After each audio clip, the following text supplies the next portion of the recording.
My friends, welcome to Monday School. So, if you recall last time, we finished up with Jonah chapter 1. Now we'll be doing Jonah chapter 2. So, if you recall from the introduction, this is the linchpin of the book as far as if I got that right, if I have if I understand the literature of the Hebrews correctly, this is the middle of both chiasms. And so the whole book rests on our interpretation of this chapter, right? Which is honestly a lot of fun because it's going to be, if you have a different take on Jonah chapter 2, which is possible, right? It's going to influence the way that you read the rest of the book, which allows Jonah to have a multiplicity of possible interpretations, right? I'm choosing this one because I find it the most compelling, but there are potentially others. As you'll see, it's going to be based a lot on the particular psalms that you think Jonah is quoting from, right? And there's a couple different options. So I have a couple psalms that we're going to be reading today. I've heard pastors who reference the psalms that he's reading, and none of them are the ones that I chose, right? So there's other options out there. There's other possibilities out there. This one isn't necessarily the one and only correct option. Without further ado, I think, yeah, let's jump into it. Oh, one more ado, actually. Rocky, you weren't here the last time. Mm-hmm. So we ended chapter 1 with the idea that Jonah is probably, at this point, suicidal, right? He's thrown into the sea, right?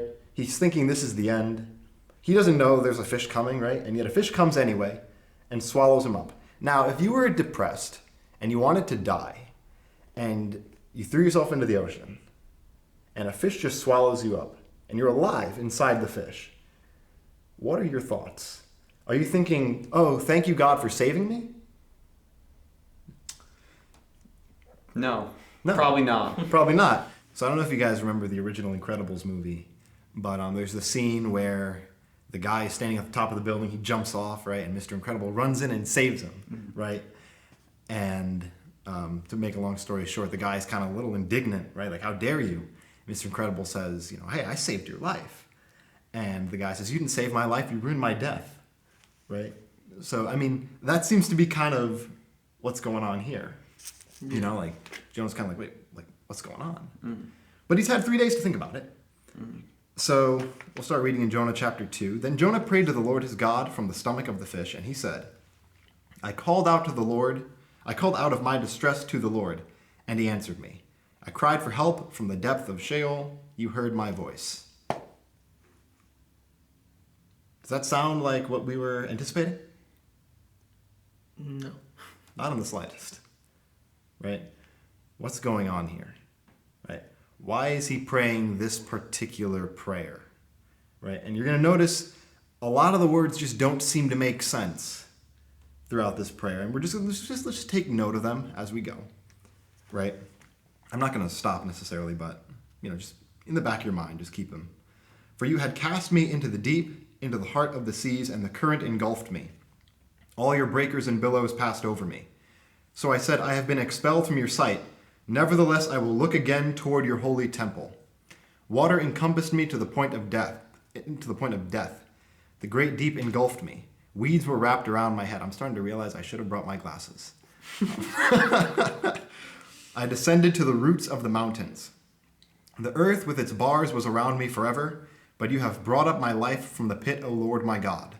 While I was fainting away, I remembered the Lord, and my prayer came to you into your holy temple.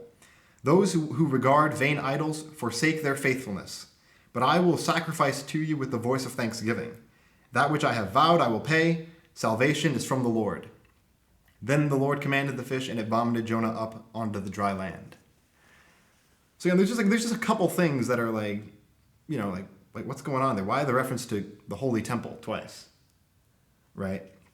And then this cryptic phrase, those who regard vain idols forsake their faithfulness. It's like, who mentioned idols, right? It just kind of comes out of nowhere. But as we shall see, almost everything here is a reference or a quote from some song, right? So Emmanuel, you've got, what have you got there? Psalm 18. Psalm 18. Give me verses 3 through 6. I will call upon the Lord, who is worthy to be praised. So shall I be saved from mine enemies. The sorrows of death compassed me, and the floods of ungodly men made me afraid. The sorrows of hell compassed me about. The snares of death prevented me. In my distress I called upon the Lord, and cried unto my God. He heard my voice out of his temple, and my cry came before him, even into his ears. All right.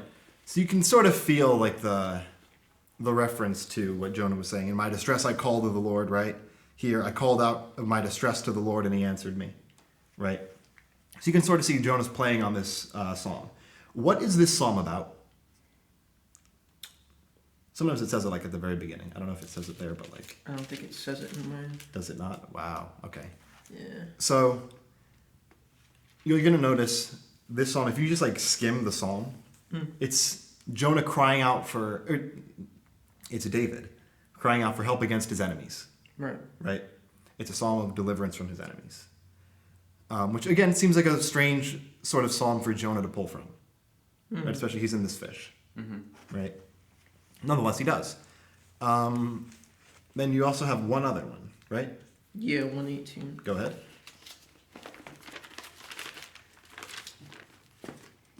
Which verses? I believe verse 5 or 4 or 5. Just read 4 and 5. Let them now that fear the Lord say that his mercy endureth forever. I called upon the Lord in distress. The Lord answered me and set me in a large place. Okay, good. Right? Again, another reference to like, I called out to the Lord in my distress. Right? Rocky. And again, what's this song about? If you just like give it like a quick skim and just like... Giving thanksgiving to the Lord. Okay. Right? 31. 31, 6 through 8, actually. I hate those who regard vain idols, but I trust in the Lord. So there's that phrase. Right. I will rejoice and be glad in your loving kindness. Because you have seen my affliction, you have known the troubles of my soul. All right. And you have not given me over to the hand of the enemy. You have set my feet in a large place. Okay, there's that phrase again. Interesting phrase, large place. Yeah.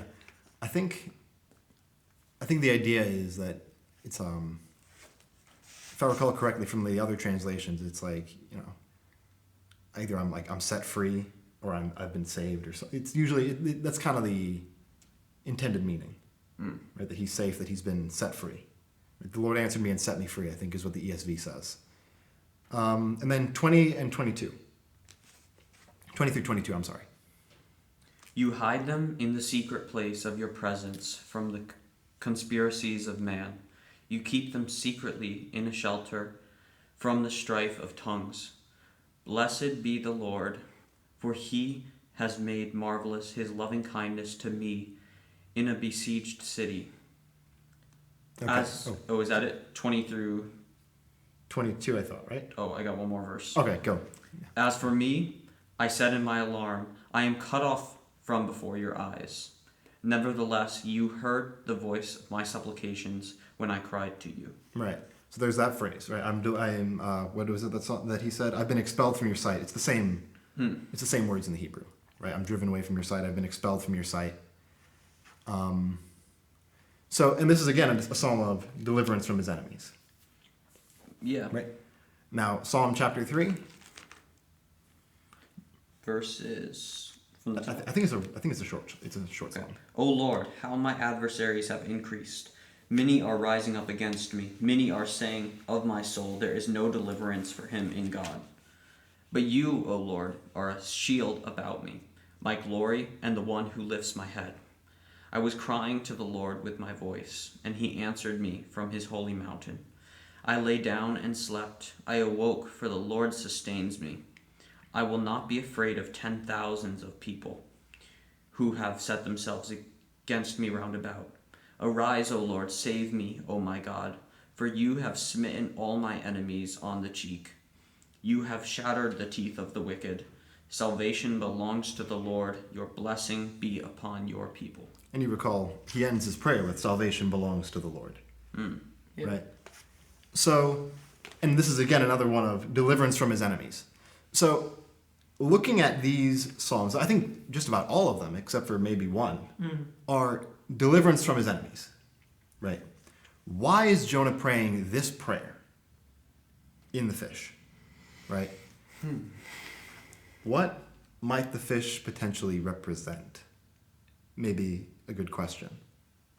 You Right. think the fish is an enemy, or representing something that is an enemy? Well, let's see. perhaps? Let's see what we know about the fish, right? It's called a great fish, right? And he's in the fish for 3 days, right? Now, Nineveh is also called a what? Great city. A great city, right? Now, in chapter 3, So it takes 3 days to go across the city. right? So we have this 3 associated with Nineveh. It's a great city. We have a great fish that Jonah spends 3 days in, right?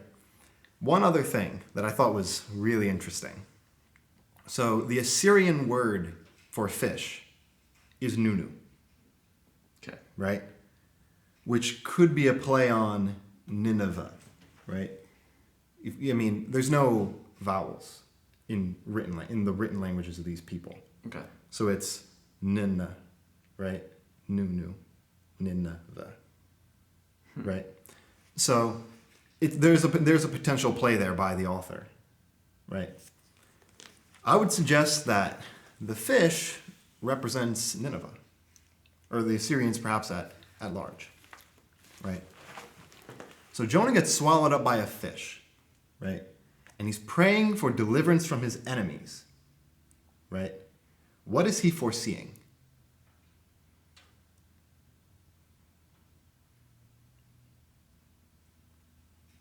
I'll give you a hint. So Jonah, we said in chapter 1, represents... You weren't here for this, so I'm sorry. I guess it's an unfair question. Thanks. Yeah.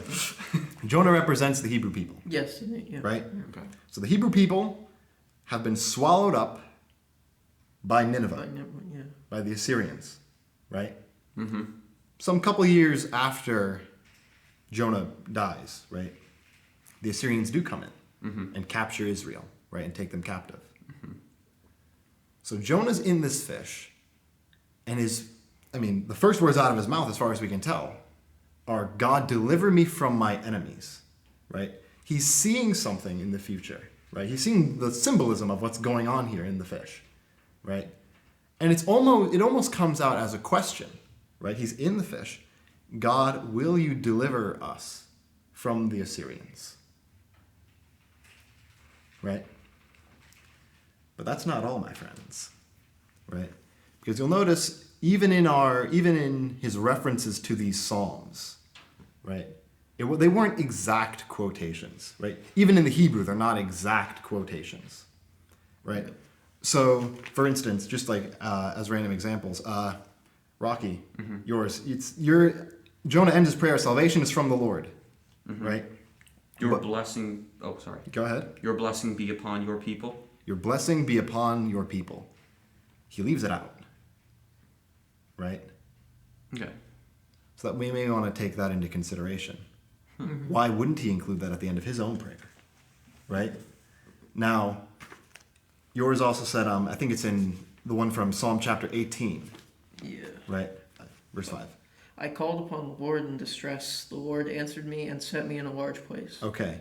So he said, I call out to my distress to the Lord, and he answered me. And he stops there. What does David say?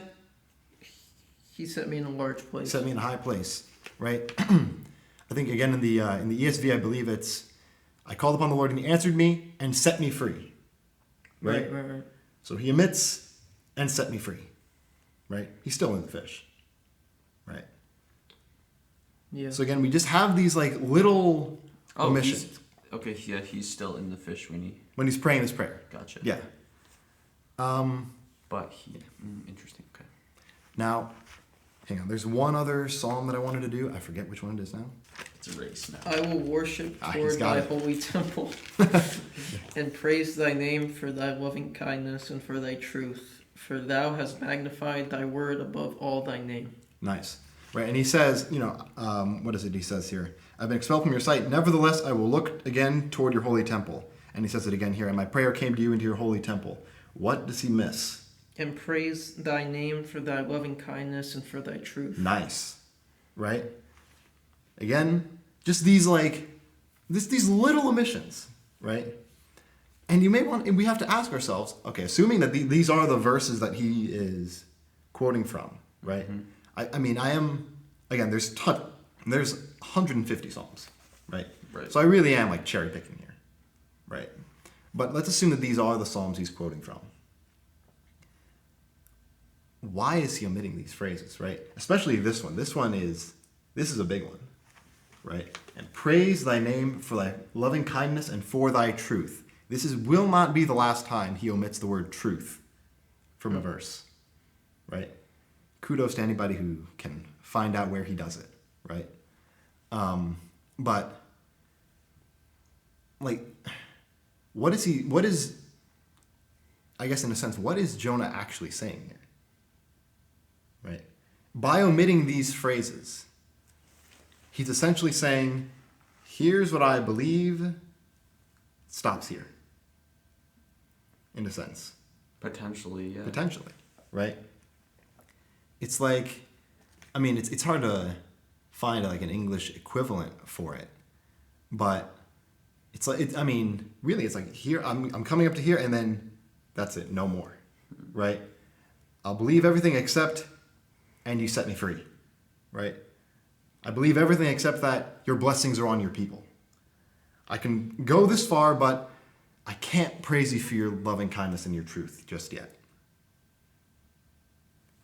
See what I'm saying? Mm-hmm. Yeah. Right? And so it's interesting. It's hard to read this as a prayer of repentance. Yeah. Right? Jonah's saying, I need salvation. God, please save me. I messed up. I'll go to Nineveh. That's not what's going on in this prayer here. Yeah, which I've always been led to believe that is what was going on, but it doesn't even seem like it's nearly close to that. He never mentions Nineveh. Never mentions that he's done anything wrong. In fact, I think at the end of Psalm 31, right, one of the psalms he kind of double dips in that psalm, right? But at the end of that psalm, it mentions even that the Lord delivered me because of my innocence, right? And it doesn't seem like Jonah's terribly repentant about anything in particular, right? Now, we could think about that for a while, right? So what exactly is Jonah praying in the fish? He's praying for deliverance, right, on the one hand, right? He has some questions about the nature of God, right? And what the captivity of Israel means in terms of the promises that God has made to Israel, right? Are your blessings really on your people? Are you really faithful and loving and true, right? Are you really going to set us free? He's asking those sorts of questions. There's one other thing that he says here that I think is really interesting, right? He says, water encompassed me to the point of death. The great deep engulfed me. Weeds were wrapped around my head, right? And I scoured the Psalms for something along those lines. And there are a couple Psalms here and there that are references, but none of them that are, again, that I find particularly compelling, right? Especially this little phrase here, weeds were wrapped around my head. What on earth is that about, right? So this word weeds here, right, in the Hebrew. Is that the same word that No. we see here? For the plant? Yeah. No, the word for the plant actually only appears in the book of Jonah, as far as I think. Kikayon, right? It's like a gourd plant. Okay. But it only appears in the book of Jonah. This word here, weeds, is actually reeds, right? As in the Reed Sea, as in the Red Sea, right? It's when we say the Red Sea, like in Moses parts the Red Sea, right? It's it's essentially just like a bad translation of reed sea, right? Okay. It's supposed to be reed sea. In any case, right? It's sort of like a little cameo reference to that, right? So weeds were wrapped about, and he says, "Water encompassed me." In the ESV, the water closed in to take my life, right? The waters closed in to take my life. Who did the waters close in on? Egyptians. The Egyptians in the Exodus story, right? So if he's saying the waters enclosed me, what is he saying? I mean, and also keep this in mind as well. We mentioned that the word Hebrew, right, means those who have crossed through. That is, those who've gone through the Red Sea, right? So if he's saying the waters closed in on me to take my life, right, what might he be getting at? What are you doing? No, I was just curious about something. Okay. It's related. Don't worry. I'm not just like off on some. I just see him, he's like looking at a map here. I'm like, okay, what's going on here? No, I was just thinking like, I wonder if he didn't go this way, but he went this way. Maybe. Oh, you weren't here for that. So, yeah, Tarshish is not in Spain, my friend. Sorry to burst your bubble. Aw. Where is it? It's just the ocean. Really? Yeah. It's So they were just sailing to the ocean? yeah. Why? Well, he was- You gotta watch the first podcast, man. Like no. Anyway, yeah, y'all know he doesn't. In any case, oh gosh, where was I? But you could like, I'm sorry, but you Go. could like go down the Red Sea, out to the Reed Sea, out to the ocean, and you can come up the Go through the Cape of Good Hope and Persian Gulf, and you can come up the Tigris, and he could be spit out right in Nineveh. I guess But anyway, it's probably not. the Midrash says that he was in the middle of the ocean when the whale spit him out. Because he says here that he was in the heart of the sea, right? You've cast me into the deep, into the heart of the seas. Yeah, so when the whale spit him out, at least according to the Midrash, he was in the middle of the sea and it just like spat him Wouldn't out. that before, like when he was thrown out of the boat, though? What? Because this is before he was spit out, right? Yes. So is he referring to them throwing him off the ship? Possibly. Okay. Sorry Anyway, to interrupt. it's neither here nor there, and the Midrash is largely speculative anyway. We're talking about the Red Sea. We're not talking about the Persian Gulf, nor the Tigris River, nor Nineveh at present. You didn't have to ask me what I was doing. I suppose I didn't. I guess I didn't. Anyway, so there's that little phrase right there. And it almost seems like he's asking, you're essentially treating us like the Egyptians, right? Okay. Like the waters are closing in on your own people to take their lives, right? And if the defining act of God choosing his chosen people, calling them the Hebrews, is that they cross through the Red Sea, and Jonah's saying, yeah, I don't know, right? It looks like the waters are closing in on us, right? He's sort of asking, like, are we still your chosen people, right? And again, you just see these doubts percolating in Jonah's mind, and it almost comes as a question, right?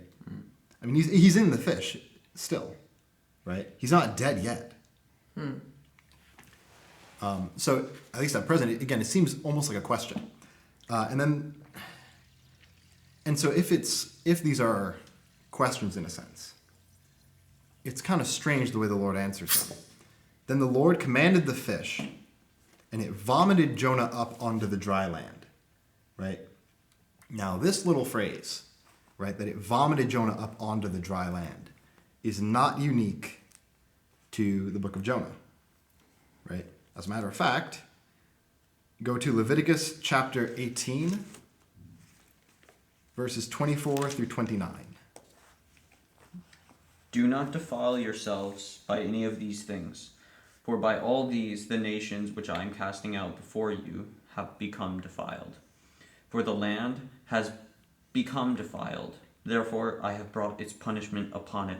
So the land has spewed out its inhabitants. It has vomited up its inhabitants. Right? Keep going. Was that it? Where did you tell me to read to? 29, I think it was. Okay, then no, it's not it. Okay.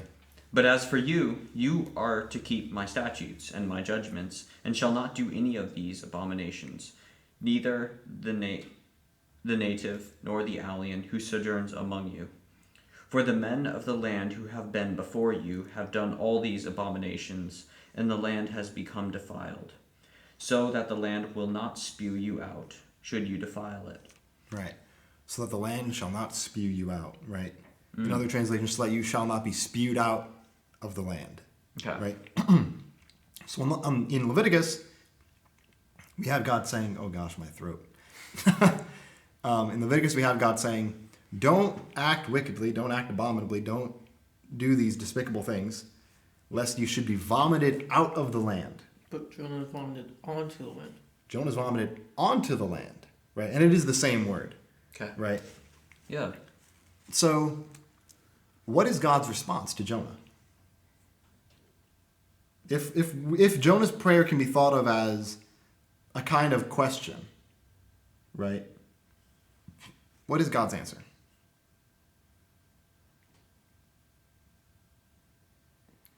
He gives him the land. Sort of, right? Almost like a, no, Jonah, you got it wrong, right? I can be trusted, right? My blessings are on your on the Jewish people, right?